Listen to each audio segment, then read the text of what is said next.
अबे बहुत पैसे आ गए क्या? निकाल जो भी है तेरे पास, वरना यहीं गाड़ देंगे। रात लगभग ढलने को थी। सवेरे की किरण अभी ठीक से नगर की जर्जर खिड़कियों से अंदर नहीं पहुंची थी। चारों तरफ खामोशी थी, लेकिन उस खामोशी के भीतर ही एक अनसुनी चीख दबी थी, जिसे किसी ने नहीं पहचाना या पहचानने की कोशिश नहीं की। उस रोज भी सब कुछ बिल्कुल साधारण तरीके से शुरू हुआ था। युवक का नाम था ईशान। उम्र महज 18 साल। कस्बे की सरहद लांघ कर महानगर आए अनगिनत ख्वाब देखने वाले मुसाफिरों में से एक। ईशान की नजरों में तब भी वजूद का मतलब था।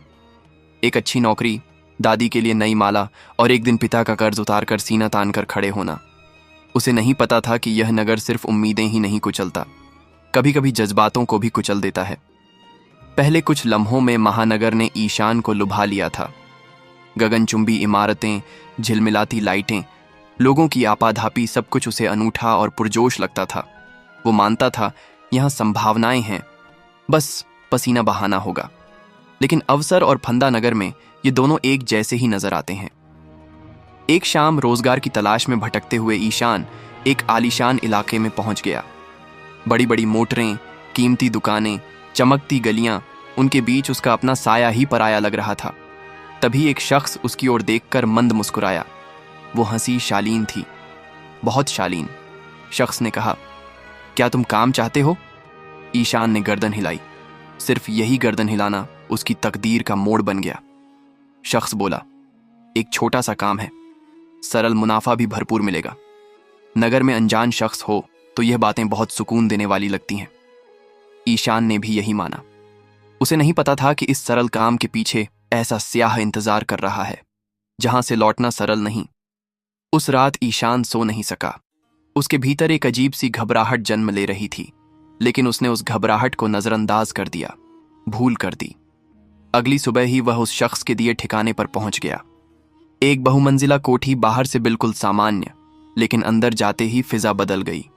द्वार बंद होने की धमक आज भी उसके कानों में गूंजती है। उसी क्षण ईशान समझ गया था वो अब महफूज नहीं है, लेकिन तब बहुत देर हो चुकी थी। नगर अब अपना असली रंग दिखाने लगा था। द्वार बंद होते ही ईशान को एहसास हो गया, ये कोष्ठ अलग है, हवा बोझिल है, एक अजीब खौफ जैसे दीवारें बोल रही हों, लेकिन चीख कर नहीं, फुसफुसाकर। वो शख्स अब पहले की तरह नहीं हंस रहा था, उसकी नजरों में अब कुछ और था।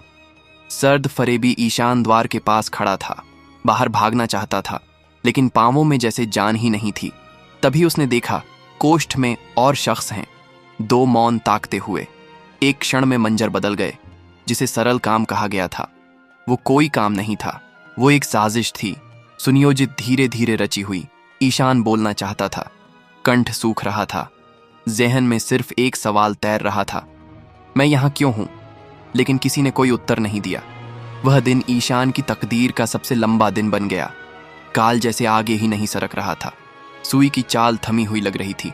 वह समझ रहा था यहां उसकी रजामंदी का कोई मोल नहीं। उसकी उम्र, उसकी बेबसी, उसका अकेलापन, सबका शोषण किया गया था। ईशान अंदर ही अंदर बिखर रहा था। सबसे भयावह बात यह थी, कोई जोर जबरदस्ती नहीं कर रहा था, कोई शोर नहीं मचा रहा था। सब कुछ इतना सामान्य लग रहा था जैसे यह उनके लिए नित्य की बात हो। शाम ढलते ढलते उसे छोड़ दिया गया। बाहर आकर ईशान पटरी किनारे खड़ा रहा। गाड़ियों के शोर मच रहे थे, लोग चल रहे थे, नगर चलता जा रहा था। लेकिन ईशान के भीतर कुछ जम चुका था। उसे समझ नहीं आ रहा था वो अब क्या है, मजबूर या किसी जुर्म का खामोश चश्मदीद। उस दिन उसने किसी से कुछ नहीं कहा, मां को कॉल नहीं किया, मित्र को संदेश नहीं भेजा, क्योंकि परिवेश ने उसे नहीं सिखाया था कि एक लड़का रो सकता है, एक लड़का शिकार हो सकता है। दिन गुजरते गए। ईशान मौन रहा, रोजगार ढूंढता रहा, लेकिन मन कहीं नहीं टिकता।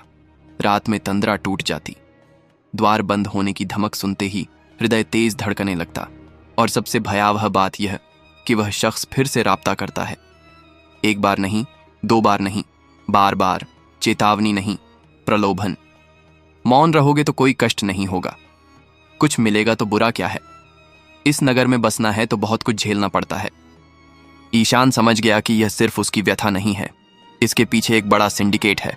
लेकिन प्रश्न यह था क्या वह अकेला इस सिंडिकेट के विरुद्ध खड़ा हो पाएगा या मौन रहकर जीवित रहने का ढोंग करेगा? इसी प्रश्न का उत्तर ढूंढते ढूंढते एक दिन ईशान ऐसी जगह पहुंच गया जहां से वापसी का कोई मार्ग नहीं। एक वक्त आता है जब इंसान और मौन नहीं रह सकता। ईशान के लिए वो वक्त एक काली रात में आया। नींद खुली, सीने में अजीब बोझ, लग रहा था दीवारें समीप आ रही हैं, द्वार की छाया विशाल होती जा रही है। जहन में बार बार वही बंद द्वार की धमक गूंज रही थी, अब और नहीं। पहली बार वह दर्पण के सामने खड़ा हुआ और अपनी नजरों में देखा। ये पहचान की नजरें नहीं थीं, इनमें खौफ था, जलाल था, लेकिन कहीं गहराई में ज्वाला भी जल रही थी। अगले दिन ईशान चौकी पहुंचा। वहां बैठे लोगों की नजरों में पहले कुतूहल, फिर संदेह। वो बोलना शुरू करता है, लफ्ज ठीक से नहीं निकलते, बीच बीच में अटकता है, लेकिन वह रुकता नहीं। सब सुनकर एक शख्स कहता है, तुम्हें भरोसा है? ये दो लफ्ज ईशान के सीने में फिर से चोट कर जाते हैं। भरोसा, जैसे उसकी तड़प प्रमाण मांग रही हो। तफ्तीश शुरू होती है। मंथर, बहुत मंथर।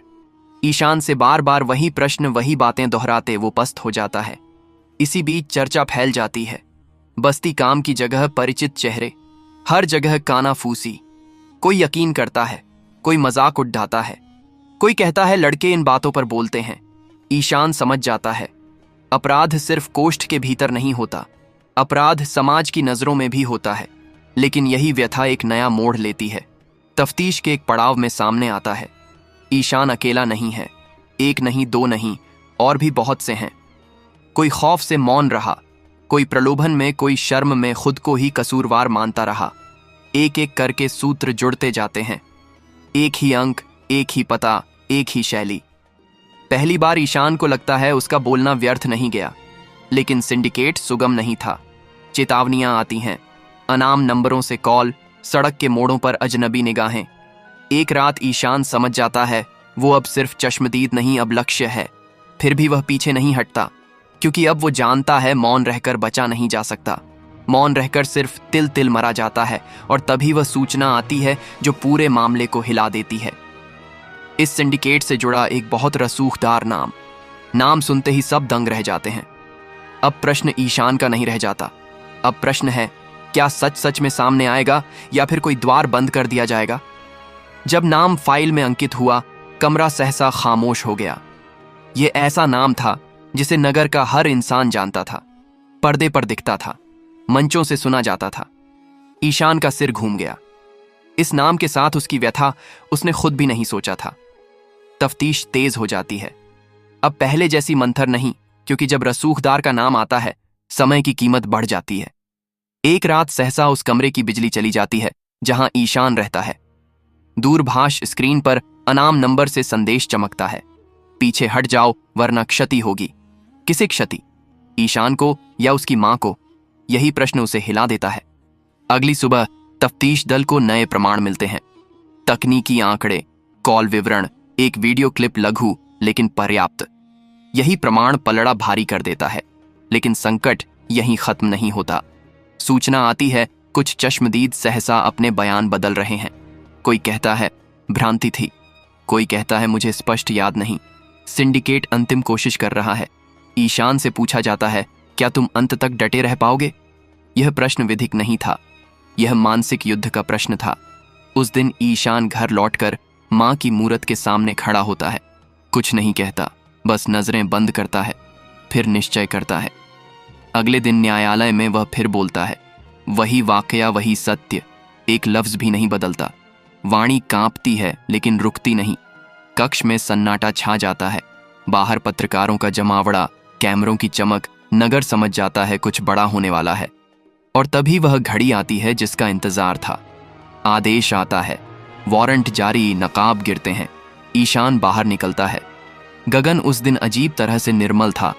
वो पहली बार लंबी सांस लेता है, लेकिन वो जानता है यह जंग सिर्फ उसकी नहीं, यह उन सब की है जो आज भी मौन है। कुछ मास बाद नगर पहले जैसा ही मसरूफ है, लेकिन कहीं ना कहीं परिवर्तन आया है। अब चर्चाओं में सिर्फ जुर्म नहीं, साहस की दास्तानें भी हैं। ईशान ने फिर से विद्या शुरू कर दी है। पुराने लक्ष्यों को नए सिरे से सजाता है। वह जानता है जो हुआ वह कभी मिटेगा नहीं, लेकिन वही उसे स्पष्ट भी नहीं करेगा। अंतिम दृश्य में ईशान खिड़की के पास खड़ा है। सवेरे की रोशनी अंदर आ रही, वही रोशनी जो व्यथा की शुरुआत में नहीं, खौफ अभी भी है, लेकिन उससे बड़ा कुछ और है। सत्य, क्योंकि कुछ दास्तानें सिर्फ सुनने के लिए नहीं होती, वास्तविकता विपरीत। ऐसी लड़ाइयों में सबसे घातक समय वही होता है जब लगता है फतह बहुत करीब है। ईशान ने यह बात गहराई से परखी। एक रात हल्की फुहार, सड़क पर कम उजाला। काम से लौटते हुए उसे लगा कोई उसका अनुकरण कर रहा है। पीछे मुड़कर देखा, कोई नहीं। 2 पल बाद फिर वही एहसास। इस बार स्पष्ट एक मोटरसाइकिल उसकी गति से चल रही थी। हृदय की धड़कन तेज, वो चलना तेज करता है। मोटरसाइकिल भी तभी दूरभाष पर संदेश, हम अभी खत्म नहीं हुए। ईशान दौड़ने लगता है। मोटरसाइकिल नहीं रुकती। अंतिम क्षण में वह एक चाय की थड़ी में घुस जाता है।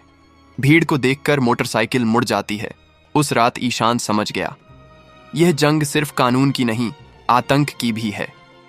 अगले दिन मंजर बदलने लगते हैं। मीडिया में नई कहानियां। कोई कहता है सब षड्यंत्र है, कोई कहता है निजी रंजिश। ईशान के नाम के साथ प्रश्नवाचक चिन्ह। फिर से पूछताछ, वही प्रश्न नई तरह से। क्या तुम्हें भरोसा है तुम्हारी स्मृतियां गलत नहीं? क्या किसी ने तुम्हें बहकाया? ये प्रश्न खंजर की तरह चुभते हैं। उधर रसूखदार शख्स के पक्ष में नामी अधिवक्ता उतरते हैं। कानून की शैली बदलने लगती है। मामला उलझाने की चेष्टा। ईशान अकेला पड़ जाता है।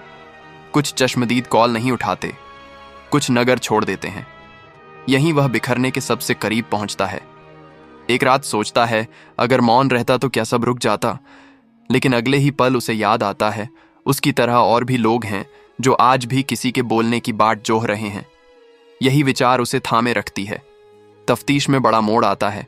सिंडिकेट का ही एक शख्स खौफ और ग्लानि में बोलने को तैयार होता है। खुद को बचाने के लिए वह ऐसी जानकारी देता है जो सब बदल देती है। गुप्त ठिकाने, छुपी डिस्क, पुराने दस्तावेज। अब सिर्फ इल्जाम नहीं, प्रमाण है। संकट बढ़ता है। ईशान को सुरक्षित स्थल ले जाया जाता है। किसी को नहीं बताया जाता कहां। उस कक्ष में बैठकर वह पहली बार अपनी जिंदगी पर सोचता है। समझता है यह जंग उसे बड़ा बना गई है, लेकिन मूल्य भी ले रही है। न्यायालय का दिन, नगर थम जाता है। बाहर मजमा, अंदर खामोश तनाव। एक एक कर प्रमाण सामने आते हैं। प्रतिपक्ष मौन हो जाता है। सबसे प्रबल पल आता है जब ईशान फिर बोलता है। इस बार उसकी वाणी नहीं कांपती। वह सिर्फ अपनी व्यथा नहीं, पूरे सिंडिकेट की गाथा कहता है। कक्ष में सन्नाटा। निर्णय आता है। कानून अपना मार्ग लेता है। 1 बरस बाद ईशान अब वह डरा हुआ युवक नहीं है। वह न प्रवचन देता है, न प्रेरणा बांटता है। वह बस सत्य बोलता है। उसकी व्यथा अब दूसरों की शक्ति है। अंतिम दृश्य, ईशान की उम्र का ही एक युवक उसके पास आकर चुपचाप खड़ा हो जाता है। ईशान समझ जाता है यह व्यथा यहीं खत्म नहीं। कुछ व्यथा खत्म नहीं होती, वे मार्ग दिखाती। सुरक्षित सदन खामोश था, बहुत ज्यादा खामोश। यही खामोशी उसे डराती थी। दिन में वह सुदृढ़ बनने की चेष्टा करता। रात आते ही घाव जाग जाते, तंद्रा टूटती। कभी लगता द्वार खुल रहा है, कभी लगता कोई नाम पुकार रहा है। वैद्य ने कहा था, यह घाव दिखते नहीं, समय लगता है। ईशान जानता था यही सबसे कठिन काल है। यहां कोई शत्रु नहीं, फिर भी जंग है। वो डायरी लिखने लगता है। हर दिन नहीं जब हो पाता, कभी 2 पंक्तियां, कभी एक शब्द, खौफ, यही उसे जीवित रखता है। निर्णय के बाद बहुत कुछ बदला, सब कुछ नहीं। कोई कहता है तुम साहसी हो, कोई फुसफुसाता है। इतना बोलना आवश्यक था। इन दोनों के बीच खड़ा होकर ईशान समझता है समाज अभी सीख रहा है, पर बदल रहा है। एक पाठशाला बुलाया जाता है। वो नहीं जाना चाहता था, फिर भी गया। मंच पर चढ़कर पहले कुछ नहीं बोला, बस देखा, फिर धीरे से कहा, मैं व्यथा सुनाने नहीं आया, मैं मौन रहने का फल दिखाने आया हूं। सन्नाटा छा गया। एक दिन पत्र से चिट्ठी आती है।